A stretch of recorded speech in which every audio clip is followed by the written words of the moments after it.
E aí pessoal, sejam bem-vindos aqui a mais um vídeo da Neovisa. E hoje nós vamos falar sobre o processo de ordem de compra. Eu estou aqui com a tela do RM, mas antes eu gostaria de fazer aqui uma apresentação para vocês. Eu preparei aqui basicamente um fluxo de como funciona o processo dentro de uma empresa de compra até chegar numa ordem de compra. A gente fala sobre o processo de compra, mas a ordem de compra ela já é quase o final desse processo. Por exemplo, seguindo no fluxo, como é que nasce essa necessidade de uma ordem de compra de uma empresa? Começa com uma requisição de material. A empresa possui esse material? Se ela possuir, é realizado uma baixa de estoque. E sim, o RM também tem a baixa de estoque. Mas, caso não possua, essa requisição de material vira uma solicitação de compra. Tá? Uma solicitação de compra. Depois disso, é feita a cotação pelo comprador. Seguindo o fluxo, depois que o comprador cota com o fornecedor ganhador, o que acontece? É emitido uma ordem de compra. Né? Então, o comprador foi lá, cotou, fez o processo, apresentou para a diretoria e agora ele gerou a ordem de compra, né? O relatório final ali, para mandar para quem? Para fazer o envio para o fornecedor. Agora, voltando aqui para o RM, dentro do módulo de back-office, gestão de estoque, compras e faturamento, eu já estou aqui dentro do módulo, compras, ordem de compra. Aqui você consegue achar as movimentações de ordens de compra. Aqui eu tenho algumas, mas a gente vai utilizar essa primeira aqui, ó, ordem de compra. Selecionou o tipo de movimento, ok. Filial, perfeito, exercício fiscal já está aqui, só dá ok. Você escolhe um filtro da sua preferência, tá? Eu vou usar aqui mês atual. Vamos ver então todas as ordens que foram emitidas nesse mês que nós estamos. Nesse caso, eu tenho aqui uma dia 3/3. Nós vamos criar uma nova ordem de compra. Basicamente, você vem aqui e incluir. Na ordem de compra, já existe aqui algumas informações padrões, tá? De toda e qualquer movimentação dentro do RM.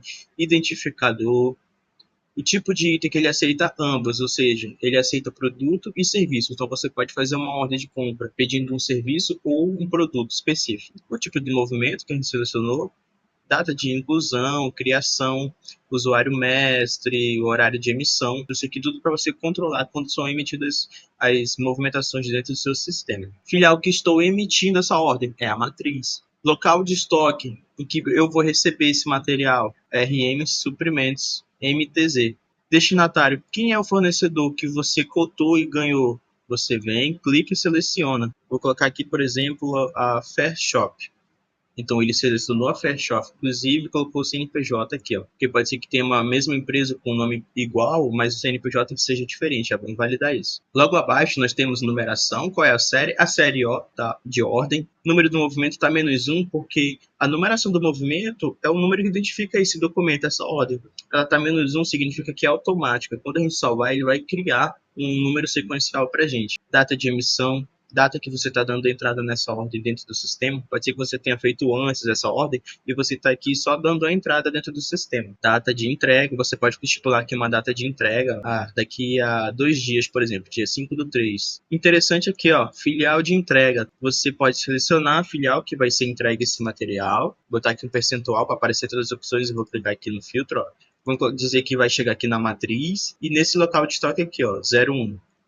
De novo, percentual, botar aqui o 01. Então, isso aqui vai sair no relatório, tá? Depende do relatório que você tem, mas pelo menos os relatórios que eu faço, filial de entrega e o endereço que está vinculado a esse local de estoque, tá? Tem aqui os dados de preenchimento, eu coloco lá no relatório, justamente para o fornecedor saber onde ele tem que entregar. Aqui nós estamos em cabeçalho, vamos parar aqui no menu de tabelas, centro de custo, importantíssimo, tá? Mesma coisa, percentual, pesquisar. Digamos que seja uma compra para o setor de marketing, né? Vamos comprar ali CD, papel, né? Notebook. Aqui é interessante que você tem uma opção de colocar até questão de comissão para cada ordem, por exemplo. Aqui eu coloquei 2 funcionários, né? Eu habilitei 2 campos aqui. Coloquei aqui um funcionário, vai ter uma comissão aqui para o Itamar de 10% sobre o valor, mas aí também vai ter para o outro funcionário uma comissão aí para Maria a 5%. Isso não necessariamente pode ser para ordem, pode ser para outra movimentação, mas é que eu quis mostrar para vocês dentro de tabelas. Basicamente o central aqui foi centro de custo. Integrações financeiras, condição de pagamento que você fechou, que o comprador fechou com um fornecedor. Novamente, digamos que seja daqui a 30 dias, tá? Transporte, identificação, terceiro, CIF, FOB, sem frete, transporte próprio. Então você pode escolher aqui, né? Vou colocar aqui sem frete. Dentro de tributos e valores, você tem aqui, ó, onde colocar desconto, colocar uma despesa. Eu habilitei dois campos aqui que você pode colocar valores extras. Aí você pode decidir o que ele vai fazer, se ele vai subtrair ou se ele vai somar no valor final da sua ordem de compra, caso você tenha alguma regra específica no momento da sua ordem de compra. Parte de tributos, ICMS. Aqui, informações adicionais, ó, em observações, você tem um campo de histórico, importantíssimo, porque esse histórico aparece no relatório do fornecedor, como se eu estivesse falando com ele. Caso queira colocar alguma coisa específica, você pode colocar aqui nesse campo. Campos complementares. Aqui, no caso, tem dois, né? Primeiro, vencimento e restrições, que também pode ser digitado aqui. Restrições. Perfeito. Aqui em rateio, o que ele vai fazer? Ele vai pegar o centro de custo que a gente colocou e vai ratear o valor do movimento. Por exemplo, a gente colocou aqui centro de custo marketing. Então, ele vai ratear o valor total da ordem para esse centro de custo. Itens. Aqui que a gente vai colocar o item da ordem de compra. Ou o serviço, depende. Por exemplo, aqui, ó. Eu vou colocar aqui um percentual. Eu tenho bastante produto aqui nessa base, ó. Então, se você não tem, você vai cadastrando conforme a sua necessidade. Por exemplo, vou colocar aqui esse CD, eu quero comprar CD. Quantidade, eu quero 250 CDs. Descrição completa do item, ele já trouxe aqui, ó, uma descrição, qual é a unidade que você vai comprar, ou seja, se está aqui a unidade é unidade, então quer dizer que eu vou comprar 250 CDs. Preço unitário, ele já até veio preenchido. Provavelmente se a ordem de compra está parametrizada para pegar o último valor de compra. Até fez o cálculo aqui de quanto vai dar essa ordem de compra. Clicando aqui nessa calculadora, ela vai calcular toda a sua ordem de compra com base nesse item que você colocou. Não é obrigatório. Depois que você salvar o movimento, ele vai calcular. Mas se você já quiser, olha aqui, ó, verificar quanto está a sua ordem de compra, ó, o valor do documento, 504, deu até mais aqui do que 450, a gente vai entender agora por quê. Mas caso você já queira calcular, né, fazer uma alteração aqui, ó, 200, já queira calcular, ó, vem aqui na calculadora, ele vai recalcular tudo para você, inclusive os impostos, retenções que tenha nesse movimento. Aqui, ó, em tabelas, o centro de custo ele já puxou em relação ao movimento. Você pode até colocar um departamento, apesar de ter o centro de custo, você pode vincular um departamento a essa ordem de compra. Nesse caso aqui, vou colocar administrativo, por exemplo. Tributos e valores. Aqui em tributos, ele já calculou IPI automaticamente, valor de 43,20, por isso que aqui tem um valor a mais, mas não necessariamente precisa ter retenção. Então, no caso do IPI, você pode só realmente desativar, ele não vai calcular nenhuma retenção em cima, desse item, dessa movimentação. Aqui em valores você pode colocar um desconto, no caso seria o desconto que o fornecedor deu no item, né? Então você pode colocar desconto tanto aqui no item como aqui fora, ó, tributos e valores, desconto global da movimentação. E você pode até colocar um percentual, por exemplo, 50% de desconto. Ao invés de colocar o valor, você tem que ficar calculando, sabe? Coloquei aqui o percentual de 50% de desconto. Se eu vier aqui recalcular, eu vou ter 50% de desconto em cima, ó, 180. Vamos voltar aqui. Natureza orçamentária financeira. Importantíssima. Qual é a natureza financeira disso daqui? Salários, alimentação, plano de saúde, material de escritório. Vamos colocar material de escritório. Rateia a mesma coisa, ele vai ratear o centro de custo e o valor. Campos complementares dos itens, né? Se você tem algo específico, você pode colocar também criar um campo complementar. Primeiro vencimento após carência, produto frágil, que é uma tabela que foi criada, sim ou não? Não é um produto frágil. Código complementar da operação e mais um campo de observação dentro do item. Vou dar OK aqui, tá? Vou recalcular aqui de novo, ó, refaz totalização. Beleza, certinho, todos os valores calculados. Esse símbolo aqui, resumo dos tributos dos itens.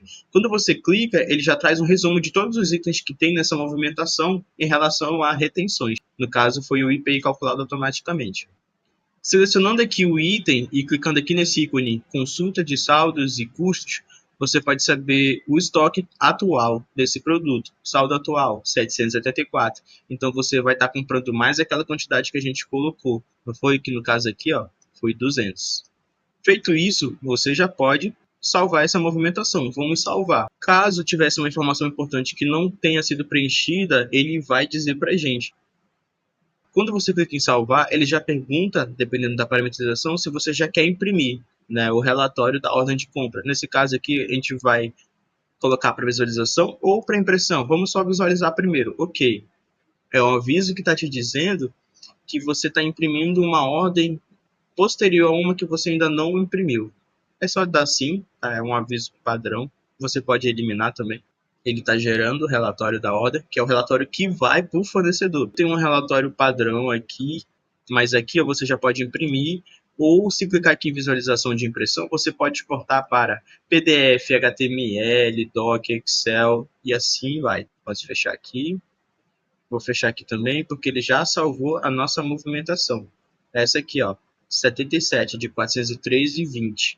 Caso você queira imprimir agora, né, não imprimiu naquele momento, pode vir aqui selecionar e imprimir documentos, que ele vai abrir essa tela de impressão novamente. Ah, mas eu queria criar uma ordem de compra parecida com essa, né? Eu não quero refazer tudo de novo, não tem problema. Você pode selecionar e fazer a cópia dessa ordem de compra. Olha só, selecionei, processos, cópia de movimento a partir de outro movimento. Então ele vai pegar todos os dados dessa ordem de compra. Você pode editar alguma coisa aqui, por exemplo, trocar aqui observação, ordem 2 ou alguma coisa para o fornecedor e só dar OK, porque ele já vai pegar os dados anterior e assim fica mais fácil. Aí ele troca para cá, eu não quero visualizar. Pronto. Então assim você cria uma ordem de compra e também você pode fazer a cópia. Obrigado pela sua atenção. Qualquer dúvida pode colocar nos comentários ou entrar em contato com a gente, que a gente tira essas dúvidas. Obrigado.